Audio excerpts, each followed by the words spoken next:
నా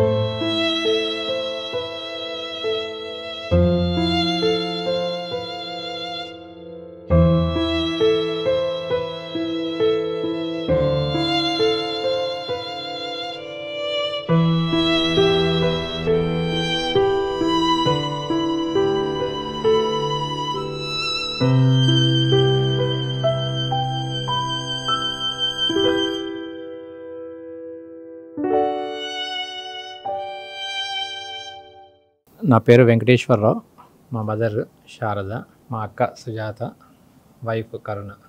మేము హైదరాబాద్ సోమాజిగూడ నుంచి వచ్చాం. ఫస్ట్ టైం వచ్చాం. ఆశ్రమం చాలా బాగా అనిపించింది. ఆశ్రమం నిత్య అన్నదానం కోసం డొనేషన్ కూడా ఇచ్చారు. మళ్ళీ ఇంకొకసారి రావాలనుకుంటున్నాము.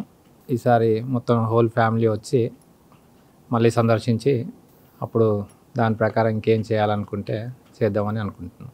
బిల్డింగ్ మొత్తం 4 ఫ్లోర్స్ చూసాము. ఆ మనుషుల్ని చూసాము. వాళ్ళు అటువంటి వాళ్ళకి సేవ చేయడం అనేది ఒక గొప్ప ఇది.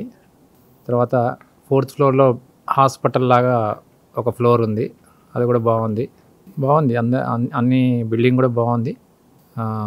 200 మంది ఆడవాళ్ళు ఉన్నారని చెప్పారు. ఒక 400 మెంబర్స్ జెంట్స్ ఉన్నారని చెప్పారు. బాగైన వాళ్ళు కూడా దగ్గర 2000 మంది ఉన్నారని చెప్పారు. సో సేవ అయితే చాలా బాగా చేస్తున్నారు. ఆశ్రమంకి ఫస్ట్ టైం రావడం మేము. ఆశ్రమం చాలా బాగా మెయింటైన్ చేస్తున్నారు. డాక్టర్స్ సేవలు కూడా బాగున్నాయి. ఇక్కడ హాస్పిటల్ పెట్టారు కాబట్టి అది కూడా చూసాం. అక్కడ కూడా చాలా బాగుంది. ఇక్కడ 600 మంది ఉంటున్నారని అందరికీ బాగా సేవ చేస్తున్నందుకు విధంగా సాయం చేయాలని నేను కూడా కోరుకుంటున్నాను.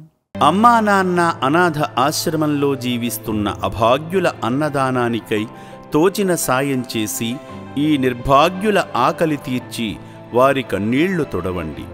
ఈ అనాథులను కూడా మీ బిడ్డలుగా భావించి వారి ఆకలి తీర్చడంలో భాగంగా బియ్యము, పప్పు, ఉప్పు, నూనె వంటి కిరాణా సామగ్రితో పాటు కూరగాయలను అందజేసి 3 పూటలా జరిగే అన్నదానానికి మీ వంతు సాయం చేసి చేయూతనివ్వండి.